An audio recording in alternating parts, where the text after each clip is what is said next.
Good morning, everybody. Please have a seat.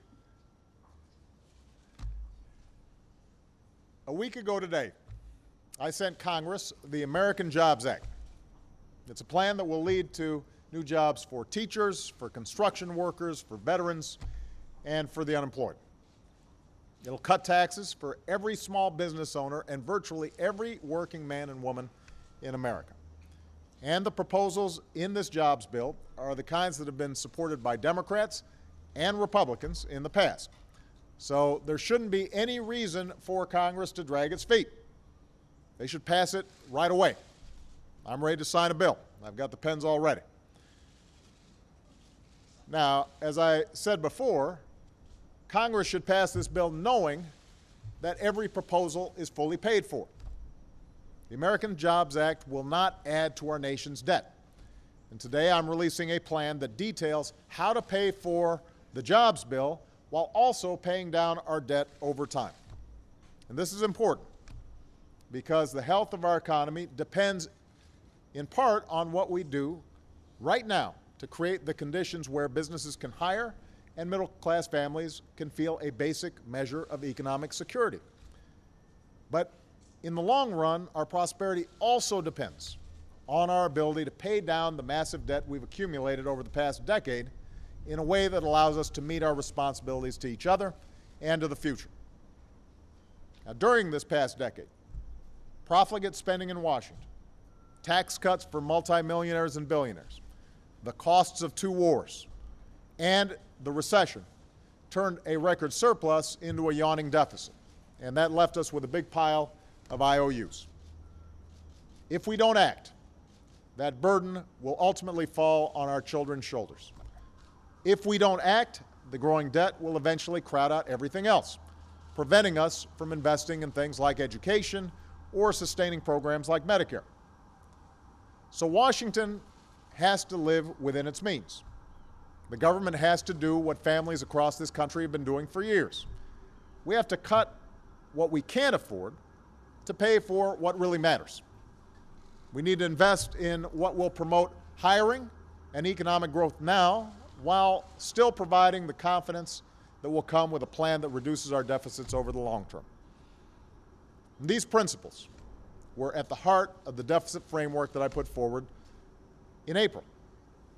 It was an approach to shrink the deficit as a share of the economy, but not to do so abruptly with spending cuts that would hamper growth or prevent us from helping small businesses and middle-class families get back on their feet.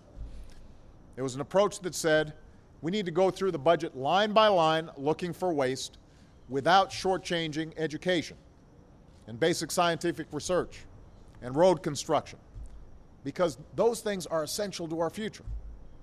And it was an approach that said we shouldn't balance the budget on the backs of the poor and the middle class. That for us to solve this problem, everybody, including the wealthiest Americans and biggest corporations, have to pay their fair share. Now, during the debt ceiling debate, I had hoped to negotiate a compromise with the Speaker of the House that fulfilled these principles and achieved the $4 trillion in deficit reduction that leaders in both parties have agreed we need. A grand bargain that would have strengthened our economy instead of weakened it. Unfortunately, the Speaker walked away from a balanced package. What we agreed to instead wasn't all that grand, but it was a start. Roughly $1 trillion in cuts to domestic spending and defense spending. Everyone knows we have to do more, and a special joint committee of Congress is assigned to find more deficit reduction. So today I'm laying out a set of specific proposals to finish what we started this summer. Proposals that live up to the principles I've talked about from the beginning. It's a plan that reduces our debt by more than $4 trillion and achieves these savings in a way that is fair, by asking everybody to do their part so that no one has to bear too much of the burden on their own. All told, this plan cuts $2 in spending for every dollar in new revenues. In addition to the $1 trillion in spending that we've already cut from the budget, our plan makes additional spending cuts that need to happen if we're to solve this problem. We reform agricultural subsidies subsidies that a lot of times pay large farms for crops that they don't grow. We make modest adjustments to federal retirement programs. We reduce by tens of billions of dollars the tax money that goes to Fannie Mae and Freddie Mac. We also asked the largest financial firms, companies saved by tax dollars during the financial crisis, to repay the American people for every dime that we spent. And we save an additional $1 trillion as we end the wars in Iraq and Afghanistan. These savings are not only counted as part of our plan, but as part of the budget plan that nearly every Republican on the House voted for. Finally, this plan includes structural reforms to reduce the cost of health care and programs like Medicare and Medicaid. Keep in mind, we've already included a number of reforms in the health care law, which will go a long way towards controlling these costs, but we're going to have to do a little more.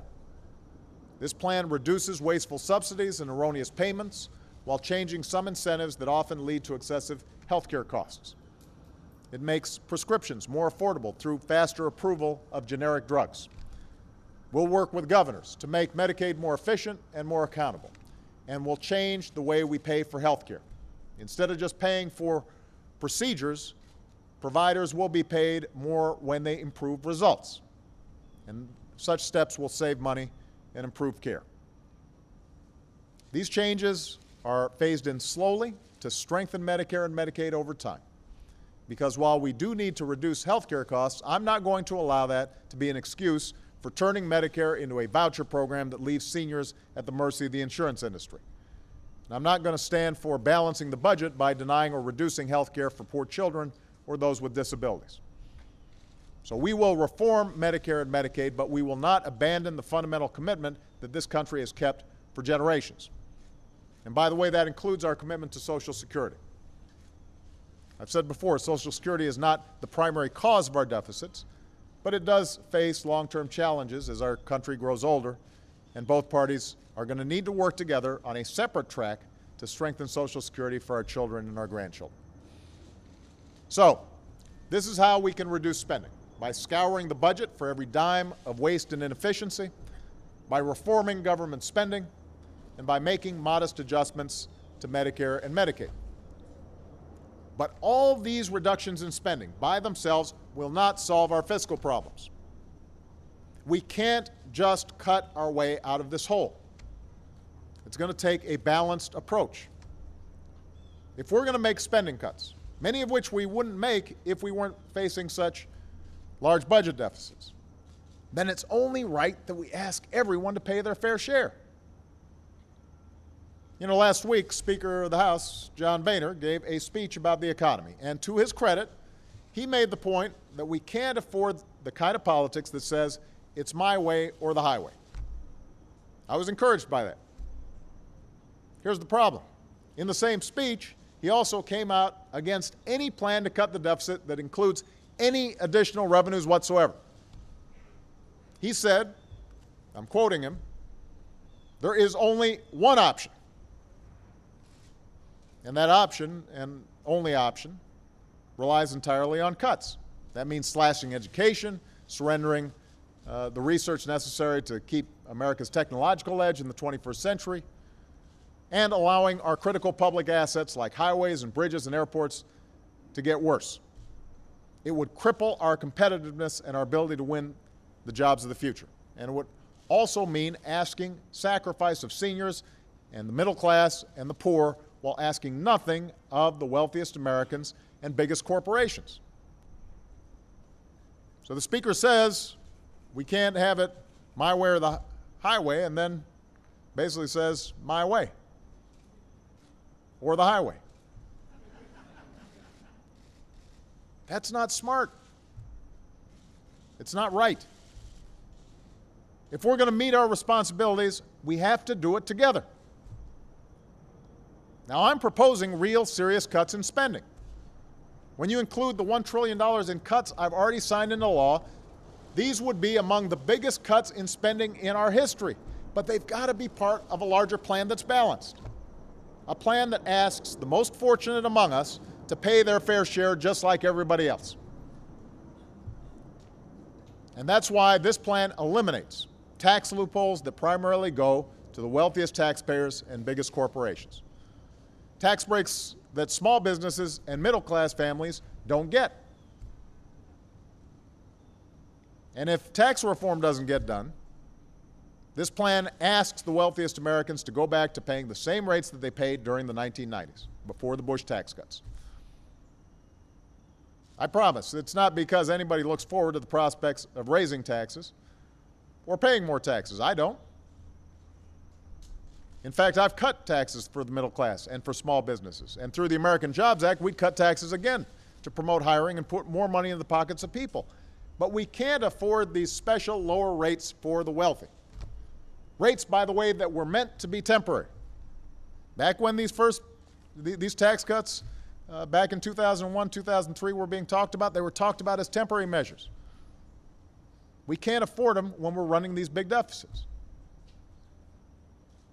Now, I am also ready to work with Democrats and Republicans to reform our entire tax code, to get rid of the decades of accumulated loopholes, special interest carve-outs, and other tax expenditures that stack the deck against small business owners and ordinary families who can't afford Washington lobbyists or fancy accountants. Our tax code is more than 10,000 pages long. If you stack up all the volumes, they're almost 5 feet tall. That means that how much you pay often depends less on what you make and more on how well you can game the system. And that's especially true of the corporate tax code. We've got one of the highest corporate tax rates in the world, but it's riddled with exceptions and special interest loopholes. So some companies get out paying a lot of taxes while the rest of them end up having to foot the bill. And this makes our entire economy less competitive and our country a less desirable place to do business. That has to change. Our tax code shouldn't give an advantage to companies with the best connected lobbyists. It should give an advantage to companies that invest in the United States of America and create jobs in the United States of America. And we can lower the corporate rate if we get rid of all these special deals. So I am ready, I am eager to work with Democrats and Republicans to reform the tax code to make it simpler, make it fairer, and make America more competitive. But any reform plan will have to raise revenue to help close our deficit. That has to be part of the formula. And any reform should follow another simple principle. Middle-class families shouldn't pay higher taxes than millionaires and billionaires. That's pretty straightforward. It's hard to argue against that. Warren Buffett's secretary shouldn't pay a higher tax rate than Warren Buffett. There's no justification for it. It is wrong that in the United States of America, a teacher or a nurse or a construction worker who earns $50,000 should pay higher tax rates than somebody pulling in $50 million. Anybody who says we can't change the tax code to correct that, anyone who has signed some pledge to protect every single tax loophole so long as they live, they should be called out. They should have to defend that unfairness. Explained by somebody who's making $50 million a year in the financial markets should be paying 15% on their taxes, when a teacher making $50,000 a year is paying more than that, paying a higher rate. They ought to have to answer for that. And if they're pledged to keep that kind of unfairness in place, they should remember the last time I checked, the only pledge that really matters is the pledge we take to uphold the Constitution. Now, we're already hearing the usual defenders of these kinds of loopholes saying this is just class warfare. I reject the idea that asking a hedge fund manager to pay the same tax rate as a plumber or a teacher is class warfare. I think it's just the right thing to do. I believe the American middle class, who've been pressured relentlessly for decades, believe it's time that they were fought for as hard as the lobbyists and some lawmakers have fought to protect special treatment for billionaires and big corporations. Nobody wants to punish success in America. What's great about this country is our belief that anyone can make it and everybody should be able to try. The idea that any one of us can open a business or have an idea and make us millionaires or billionaires. This is the land of opportunity. That's great. All I'm saying is that those who have done well, including me, should pay our fair share in taxes to contribute to the nation that made our success possible. We shouldn't get a better deal than ordinary families get. And I think most wealthy Americans would agree if they knew this would help us grow the economy and deal with the debt that threatens our future. It comes down to this. We have to prioritize. Both parties agree that we need to reduce the deficit by the same amount, by $4 trillion. So what choices are we going to make to reach that goal? Either we ask the wealthiest Americans to pay their fair share in taxes, or we're going to have to ask seniors to pay more for Medicare. We can't afford to do both. Either we gut education and medical research, or we've got to reform the tax code so that most profitable corporations have to give up tax loopholes that other companies don't get. We can't afford to do both. This is not class warfare. It's math.